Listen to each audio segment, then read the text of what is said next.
Hey everybody, welcome back to FletchVenture. I am really excited about this video because this time it is at Universal Studios. Now, we went on a Sunday. We had to get up super early in the morning just because we wanted to get there at rope drop, which we did.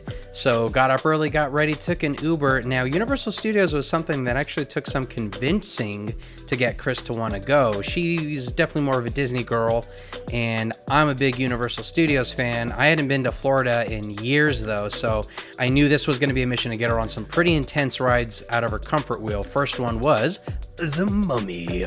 Now, I was really excited about The Mummy. I love The Revenge of the Mummy. Such a fun ride. She kind of hated it at parts, but by the end, she was enjoying it. The main reason we were starting our day here, though, is because she said she needed to start it the way they do in the movie. So we went straight over to Diagon Alley.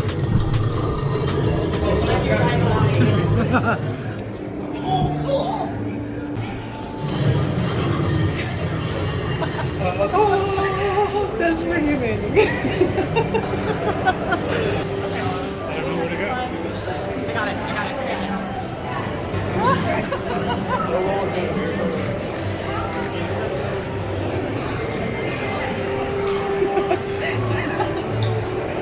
This was definitely an emotional experience for Chris, much like my first time in Galaxy's Edge.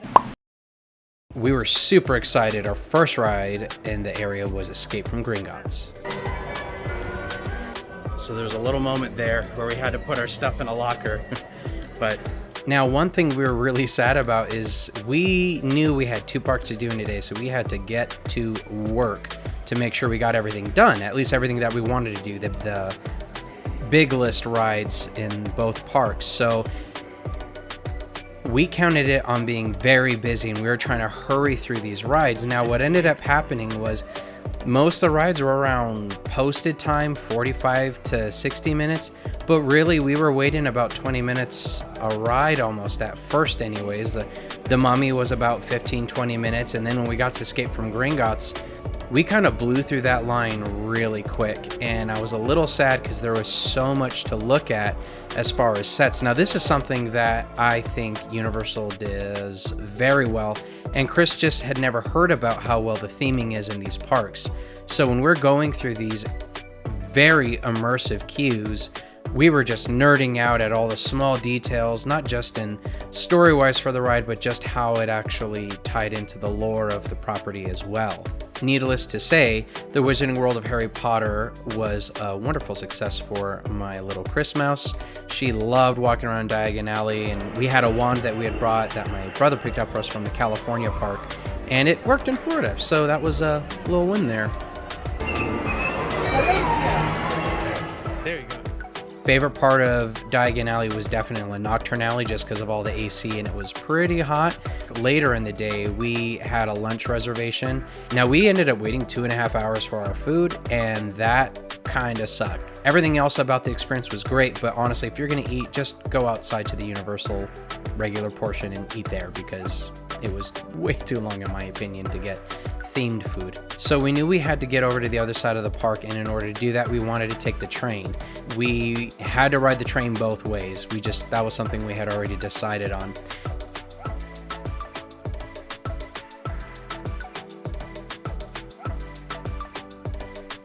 Now, the one thing we didn't wait too long for was butterbeer.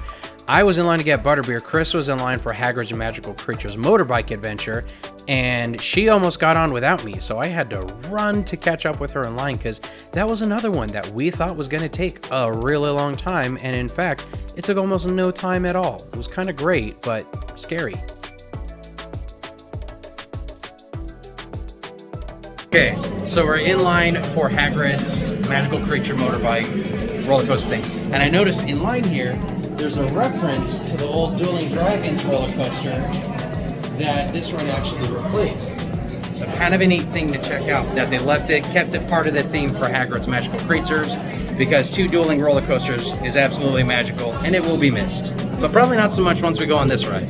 So right away, I noticed while we were in line is how much of the original architecture, I mean, obviously, but how much of it still reminded me of the Dragons Challenge or Dueling Dragons, depending how far back you go. And a lot of it was similar and kind of jogged my memory, but I loved how they began the story for Hagrid's motorbike adventure pretty much as soon as you walk through the gate.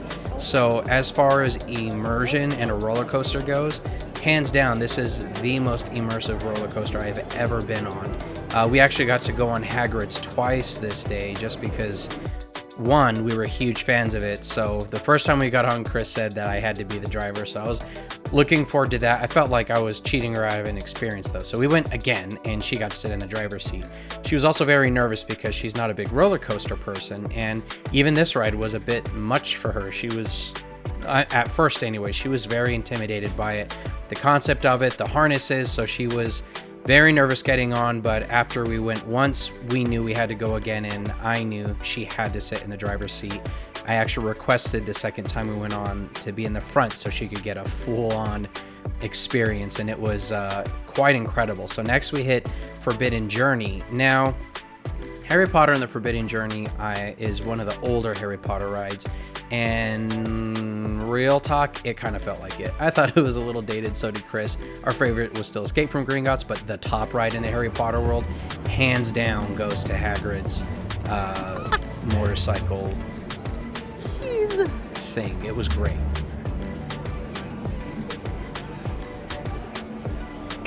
It got dark. Even though the queue for Harry Potter and the Forbidden Journey was incredible, it was beautiful, and it was nostalgic and reminded us of all the wonderful features and details about the movie. Again, a lot of those features were turned off at the time, so that made us a little sad, but I still think Hagrid's is the best ride in the Harry Potter property. Now, another ride we kept hearing about was Jurassic World Velocicoaster. Now, it wasn't open yet.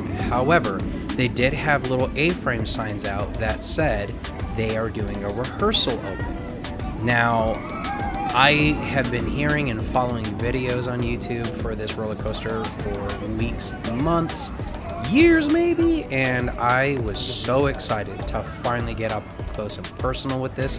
I was bummed out. I thought we booked our trip on the wrong week and that we were just going to miss out on this extremely innovative ride. I gotta tell you, if you go to Florida just to go on this ride, your time will not be wasted.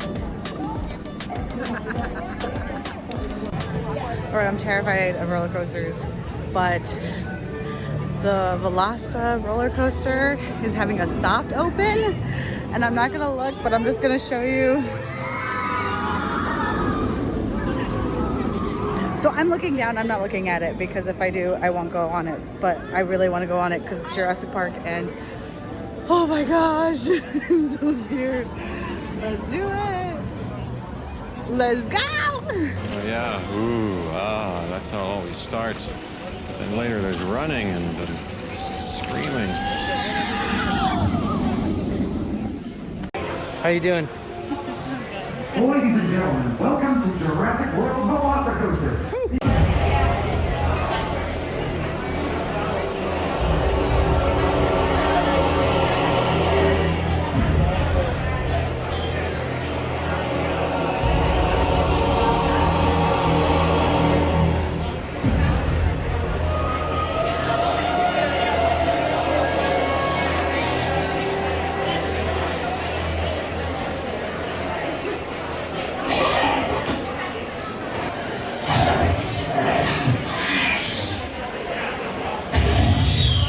Oh my god, if I could oversell you on any experience, it is going to be the Jurassic World Velocicoaster.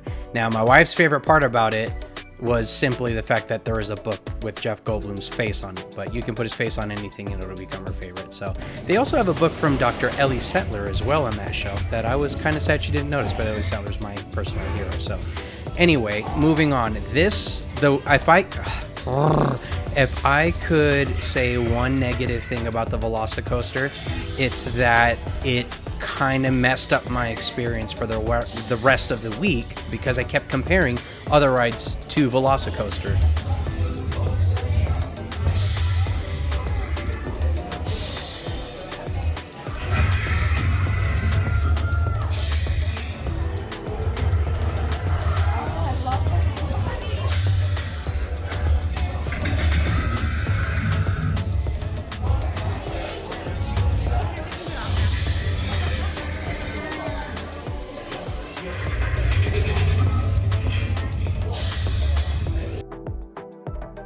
I've been on very few rides where I've gone on, and then when I get off the ride, my knees are actually quaking. So very, very good. Frank was flirting with one of the girls, and we got to skip all of these people. I don't mind. Okay, really quick. I was not flirting with anyone. What happened was there was a family that were running alongside an employee when they were roping off parts of the line, and I instead waited and held it open so they could continue their job.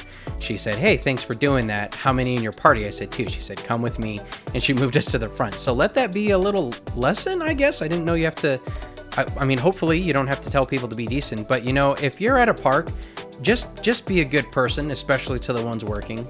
Considering that we didn't get the Universal Studios Flex Pass, I believe is what they call it, or the Express Pass, we didn't shell out the money for that. And even doing so, we still got to go on all of the rides we wanted to go on, including one that was not technically open twice.